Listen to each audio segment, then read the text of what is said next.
todas las entrevistas que uno ve en la película, a lo largo de la película, son reales, 100%. Hola, ¿qué tal amantes del cine? Hoy vamos a hablar de Huecufe, el origen del mal, una película chilena de terror del año 2016 que después de un largo pero exitoso recorrido por festivales llega por primera vez a una plataforma de streaming, precisamente a Amazon Prime Video, y por ello estamos en comunicación nada más ni nada menos que con su director. Él es Javier Atrich. Hola Javier, ¿cómo estás? Bienvenido. Hola Matías, muchas gracias por la invitación, feliz de estar aquí compartiendo con los fanáticos del horror. Así es, y estamos en un momento ideal porque ya se nos acerca Halloween, Noche de Brujas o Día de los Muertos, como sea que lo llamen en los diferentes países. Pero bueno, antes de arrancar te voy a pedir que contextualicemos a la gente y que me cuentes en qué consiste Huecufe. Mira, Huecufe trata de cómo una periodista junto a su novio viajan a Chiloé, que es una remota isla en la Patagonia chilena,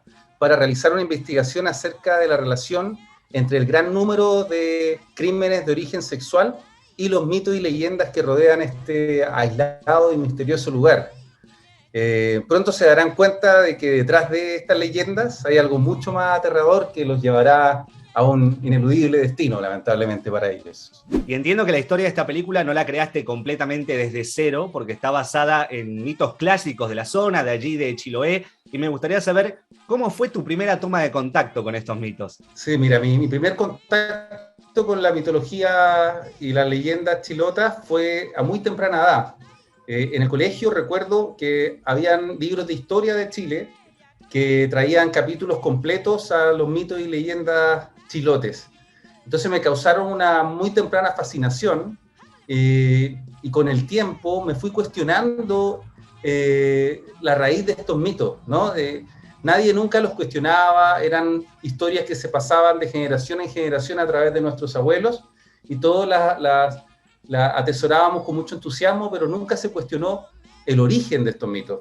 Entonces me acuerdo que vi un reportaje que hablaba que el 70% de los crímenes en la isla eran de origen sexual, eran violaciones, pedofilia, violencia intrafamiliar. Entonces nos llamó la atención que todavía en pleno siglo XXI se le seguían atribuyendo estos crímenes a los mitos y leyendas de la zona. Entonces nos pareció una manera muy poco racional de explicar estas eventualidades, ¿no? Y una parte totalmente irracional del folclore chileno. Entonces decidimos viajar a Chiloé, comenzamos a investigar, empezamos a entrevistar a gente de la zona, nos apoyamos también con un antropólogo, una comunidad huiliche, mapuche, originaria, y empezamos a descubrir que, claro, muchos de estos mitos y leyendas se usaban para tapar realidades que eran mucho más potentes y mucho más oscuras, que terminaba superando totalmente la ficción. Y ya que mencionaste el tema de las entrevistas, aclaramos que esta película es un falso documental o un metraje encontrado, como también se lo llama, por lo que cuenta con varias entrevistas dentro de ella. Y te quería preguntar si estas entrevistas, obviamente no todas, pero si alguna de las entrevistas que podemos ver en la película son reales. Muy interesante pregunta, Matías. La película, todas las entrevistas que uno ve en la película, a lo largo de la película, son reales 100%. Son películas que le hicimos en el mismo momento, sin cortes, a los lugareños de la isla.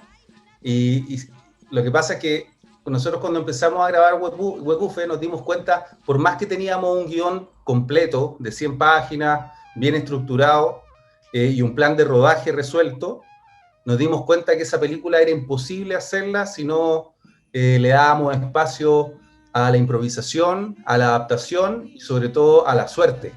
Porque entonces anduvimos con la cámara 24 horas en la mano, encendida, porque los testimonios de la gente eran impresionantes, o sea, superaban a la ficción, valga la redundancia, y nos dejaban helados. Entonces nosotros íbamos grabando y salían estos testimonios de por medio y decíamos, esto es increíble, es como un regalo del dios cine, ¿no? Claro, y a lo mejor ese regalo fue como una retribución por todas las referencias cinematográficas que hacen en la película. Si querés, contame un poco sobre eso. Sí, claro, la película tiene muchísima referencia al cine en general. y sobre todo al cine de terror. Y incluso un crítico mexicano dijo que la película era una carta de amor al cine de horror universal. Entonces, claro, nos alegramos mucho que se haya percibido de esta manera porque era la idea central, o sea, darle un poco, devolverle la mano a todo lo que había hecho el cine de horror a lo largo de nuestras vidas, ¿no? Todos esos momentos, todas esas aventuras, todos esos miedos y sustos que uno igual conserva y recuerda con mucha añoranza de tiempos mejores, ¿no? Así que no, fue la idea de tener todas las referencias, por lo menos que a modo personal inspiraron mi carrera. Hay referencias a la literatura de Lovecraft, de Verne, de Edgar Allan Poe, a los cómics de La Cosa del Pantano, hay referencias a películas como El bebé de Rosemary, el proyecto de la bruja de Blair, etc. Y claro, ahí está todo son pequeños guiños también para un poquito acariciar la sensibilidad de los fanáticos del género. Exacto. De hecho, una de mis escenas favoritas de la película es aquella en la que uno de los protagonistas cuenta que algunas de las historias creadas por escritores famosos como Lovecraft, por ejemplo, son originadas o basadas en historias de Chile. Sí, sí, es impresionante, pero si uno ve las coordenadas que son mencionadas en los libros de Lovecraft, claro, o sea, apuntan de que el Cthulhu está prácticamente sumergido en el archipiélago de Chiloé, dadas las coordenadas. Y la historia, por ejemplo, de Melvin, de Moby Dick, es una historia real. O sea, se encontraba en Valparaíso, en Chile, este extranjero, y de repente veía cómo llegaban los pescadores y los marinos de las diferentes islas del sur de Chile y contaban estas historias. Y se sorprendió mucho una vez que llegaron unos marinos y le contaron que se habían enfrentado contra un cachalote gigante albino en la isla de Mocha. Y esta es una historia real. Entonces fue tan el entusiasmo con esta historia que lo mandó al New York Times de Nueva York, fue publicado como una pequeña historia y luego se transformó en lo que es la maravillosa novela Moby Dick que ha inspirado generaciones. Así que es impresionante. Nosotros, a medida que estábamos estudiando, bueno, y desarrollando el guión, nos fuimos dando cuenta de todo esto, de toda esta referencia y todas estas cosas que nos dejaron completamente perplejos, ¿no? O sea, y ahí están en la película también. Y teniendo en cuenta que, como decías vos, Chiloé es un pueblo repleto de mitos y leyendas, y que ustedes fueron a filmar allí, o sea, no es que crearon locaciones falsas, ¿tuvieron alguna anécdota extraña durante el rodaje? ¿Algo paranormal, ponele? Sí, como bien mencionas, la película está completamente grabada en locaciones reales. Los personajes que dan sus testimonios son chilotes, gente local de la isla, y el mito real. Entonces, nosotros queríamos derribar un poco el típico eslogan de basado en un hecho real y trabajar con la realidad misma. Entonces, claro, nosotros, en parte, cuando fuimos desarrollando el guión, también yo me sentía muy interpretado por el personaje de Paula y por el personaje de Matías, por ambos, porque por un lado soy una persona que soy escéptico, ¿no? Me cuesta creer en las cosas paranormales, pero me encantaría verlas al mismo tiempo, ¿no? Y me dedico a crear también historias de fantasía y trabajo con un género que es fantástico, 100%. Entonces, claro, allá cuando estuvimos en la isla, yo todo el tiempo también esperaba, así como Matías, que apareciera algo paranormal, que apareciera el trauco, la pincoya o algún ser mitológico por ahí, y poder registrarlo en cámara. Pero sí, más que cosas como paranormales, tuvimos anécdotas un poco jocosas, ¿no? En el rodaje. Por ejemplo, hay una escena que es casi al final de la película que sucede en una cueva y es un ritual, entonces hay monjas, hay antorchas, hay como un sacrificio.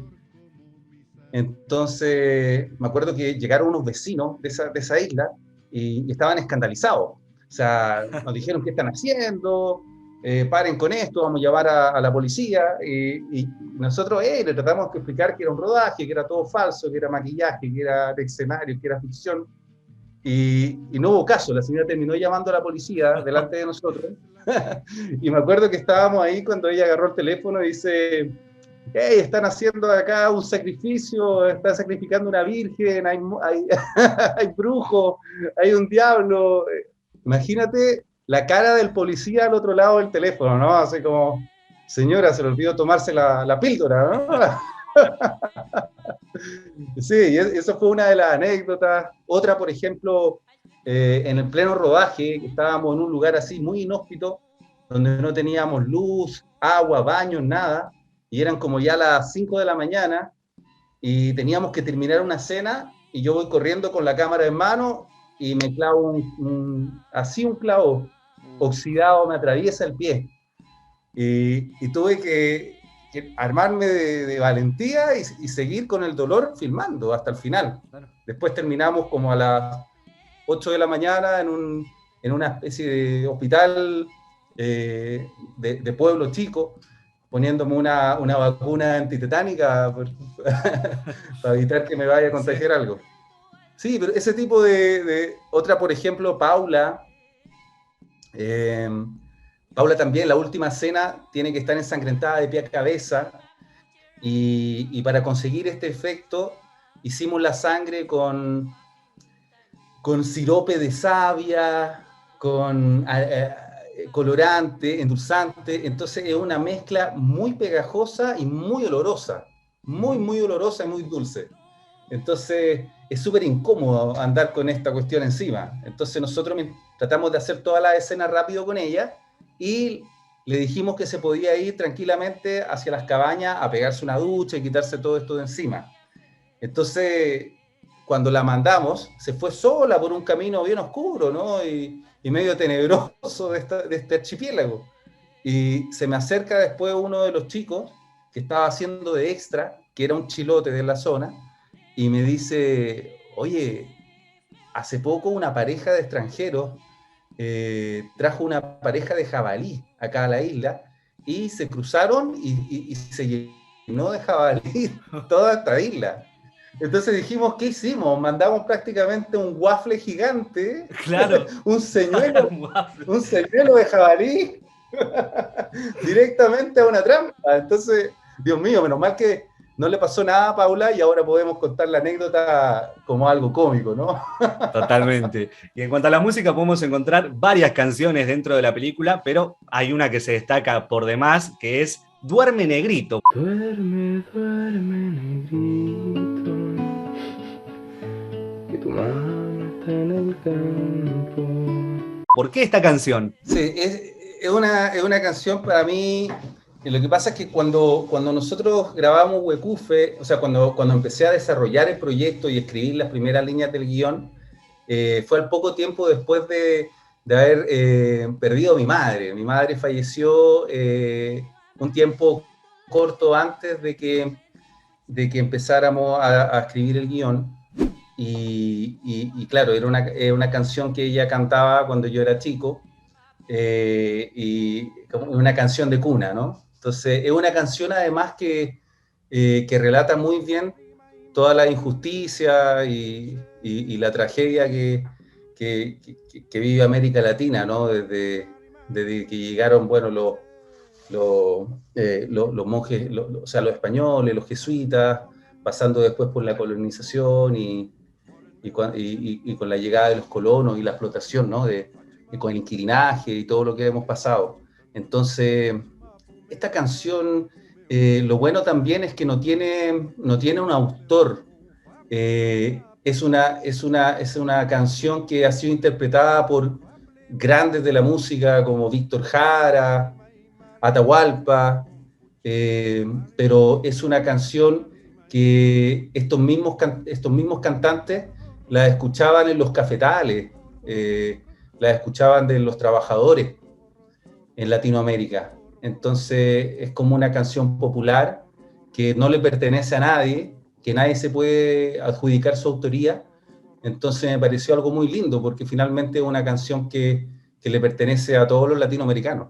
¿Y qué sensaciones te genera que gracias a este reestreno en streaming, ahora la película se pueda ver en toda Latinoamérica? Uy, imagínate, Matías, o sea, para nosotros un orgullo inmenso, es un reconocimiento que hemos aceptado con mucha humildad y que nos llena de energía para poder comenzar ya a trabajar en lo próximo que se viene. Eh, Porque es la prueba de que todos los sueños se pueden cumplir. Imagínate, nosotros hicimos esta película, prácticamente la rodamos dos personas, que fue Jennifer Mackay, hizo de productora, hizo sonido directo, hizo vestuario, maquillaje, y 10.000 cosas más. Yo, en mi caso, escribí el guión, la dirigí, la produje también junto con ella. Después en la edición hice el montaje. No, imagínate, no sé, pregúntame qué no hice, me acuerdo. Y entonces fue una película hecha a puro corazón, ¿no? Totalmente autofinanciada y que la hicimos por la necesidad intrínseca que tiene el ser humano de contar una historia, y teníamos muchas ganas de contar esta historia al mundo y sacarnos las ganas de hacer un largometraje. Pero después todo lo que pasó con ella, o sea, todavía no lo podemos asimilar bien. Y el punto cúlmine y más alto fue terminar en una plataforma a nivel mundial como es Amazon Prime, para que todo el mundo la vea, ¿no? Así que no, estamos muy, muy contentos por el resultado, pero fue algo totalmente sorpresivo e inesperado. Ya después de esto me decías que se puede empezar a pensar en lo próximo. ¿Hay algo ahí rondando o todavía no? Sí, claro, ya estamos desarrollando un nuevo proyecto. Es un proyecto de gótico sureño. Es una película de horror nuevamente, pero que ya entramos de lleno al gótico sureño. Entonces, nada, lo que pasa es que en el sur, no solo hoy en día, bueno, estamos pasando por un conflicto muy fuerte, en la Araucanía Pues perdón, sonó mi teléfono. Hoy en día estamos pasando por un conflicto muy fuerte en la Araucanía, porque está la lucha de reivindicación de tierras de los mapuches, y también ahora hace poco dieron la noticia de que están militarizando la zona. Entonces eso está muy, muy, muy fuerte allá. Y por otro lado, el sur siempre se ha destacado por ser muy violento, ¿no? O sea, como que la historia de campo siempre involucra una hacha de por medio, o ese tipo de cosas que resultan totalmente horrendas, ¿no? Y terroríficas.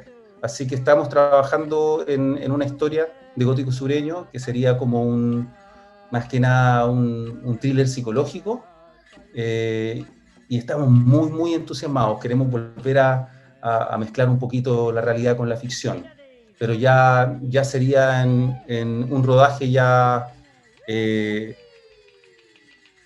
como no fan footage, no de metraje encontrado, sino que ya sería una narrativa más clásica. Bien, para cerrar te voy a dejar un pequeño espacio por si querés agregar alguna otra información que no te haya preguntado, si querés aprovechar para mandarle saludos o agradecimientos a alguien, si querés compartir tus redes o las redes de la película para que estén al tanto de todas las novedades, y por supuesto invitar a la gente a que disfrute de Huecufe. Bueno, quiero aprovechar esta instancia para dejar a todos los seguidores de Cinéfilo Americano invitados a ver Huecufe, El origen del mal, que ahora está disponible en Amazon Prime a nivel internacional para todo el mundo. También me encantaría que disfrutaran la película y escuchar sus opiniones, así que los invito a todos a seguirnos en nuestras redes sociales, Huecufe Movie en Instagram, Huecufe El origen del mal en Facebook, Twitter, y porque me encantaría de verdad que compartieran sus opiniones con nosotros. Cualquier pregunta que tengan, vamos a estar muy contentos de respondérselas, y nada, así que nos encontramos a su disposición para lo que necesiten, y espero que disfruten la película. Me gustaría cerrar con una frase de un cineasta chileno que es Orlando Luber, que él decía que el cine debería responder a la gran identidad de nuestros pueblos latinoamericanos. Un pueblo que se mira en espejos prestados no desarrolla sus virtudes. Así que los dejo con esa frase y que estén muy bien. Nos vemos. Excelente. Muchísimas gracias, Javier. Felicitaciones por el estreno de la película en Prime Video. Y bueno, acá vas a tener las puertas abiertas para promocionar cualquier otro proyecto de cara al futuro. Muchísimas gracias, de verdad, se agradece la invitación. Eres una persona muy cercana y bueno, me encanta todo lo que haces para difundir el cine de género latinoamericano. Así que en nombre de todo el equipo de Huecufe te damos las gracias. Por favor, para mí siempre va a ser un placer. Te mando un abrazo grande y estamos en contacto. Nos estamos hablando, amigo. Cuenta conmigo para lo que necesites. Cuídate.